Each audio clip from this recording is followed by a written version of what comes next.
Tu sais quoi? Je ramène Quintana. Là, à l'instant, on fait la petite vidéo. Et en passant dans le jardin, qu'est-ce que je vois? Une poulette en vrac que je vais ramener à la clinique du poulet. Donc on va aller voir ça tout de suite. Je suis sur le chemin du retour. Mais en fait, ça ne désemplit pas. Il y a une place qui se libère et tout de suite, je récupère un autre cas à mettre en soin. Donc on va aller voir ce qui se passe. C'est une toute petite poulette de l'année. Une poulette naine chocolat frisé. Donc on va voir ce qui se passe. Mais elle n'a pas l'air bien en point. Elle est là devant moi. Seulement c'est pas un animal trop manipulé.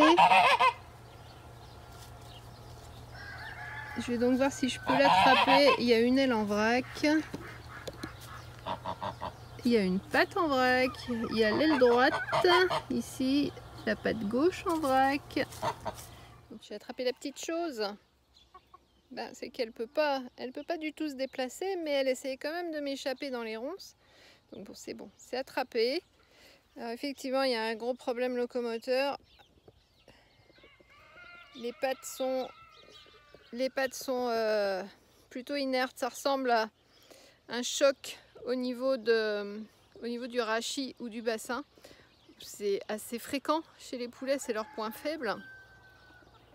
C'est probablement un animal plus gros, donc soit l'oie qui est dans le parc, soit bon, je pense pas le gros coq, mais après on sait jamais ce qui peut se passer. Ça peut être juste en chahutant, en jouant, peu importe. Ce qui fait que, enfin, voilà, ça s'appelle un accident de la vie courante. Et voilà, ça peut être le petit coq qui aurait harcelé la poulette, même si elle n'est pas mature.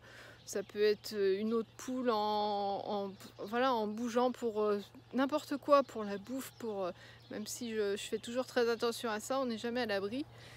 Ça peut être aussi quand elle sort du parc, parce qu'elle passe encore dans les mailles, et puis qu'elle aurait pu peut-être se faire prédater ou quelque chose comme ça. Enfin, voilà, donc il y a de multiples raisons, mais enfin, en général, les conséquences sont à peu près les mêmes. On se retrouve avec un poulet qui ne peut plus marcher. Et il va falloir faire un petit peu de manip.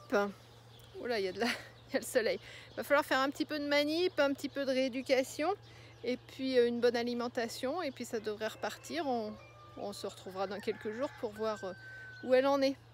Et puis en attendant, c'est une petite poulette qui n'a pas de nom. Donc si jamais tu as une idée, il va falloir la baptiser, parce que quand il rentre à la clinique, il faut forcément qu'il soit baptisé, c'est normal, il faut que je fasse une fiche. Donc si tu as une idée pour cette petite poulette frisée chocolat, là comme ça je me rappelle plus des parents, mais je le marquerai dans la description de la vidéo. Donc si tu as une idée pour la baptiser, ce serait cool. Tu te lâches que des prénoms originaux, je ferai le tri entre ceux que j'ai déjà donnés.